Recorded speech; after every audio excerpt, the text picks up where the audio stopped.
It takes relationships to be a successful foreign minister, and I think when you're changing them too often, sometimes they're by choice and sometimes they're by necessity. But I do think that the prime minister of any party should, when they make a decision on who their foreign minister should be thinking for the full term at minimum. The relationships that I was able to build, I think I could use for Canada more effectively to get things done. And I think switching it up too often is just a bad idea. And that's not a partisan comment against this prime minister. I was, Prime Minister Harper's fifth foreign minister.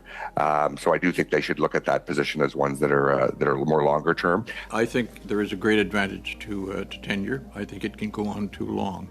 I would argue that mine did not go on long enough, but I think the principle is there, and that probably applies to more than just for global affairs.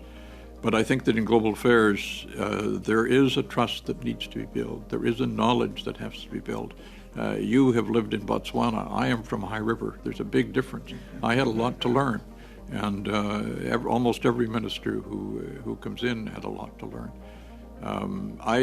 Speaking again to my time, I think there was, I can't exaggerate the importance of the degree of trust and willingness to work together that developed as I became more thoroughly settled in then external affairs.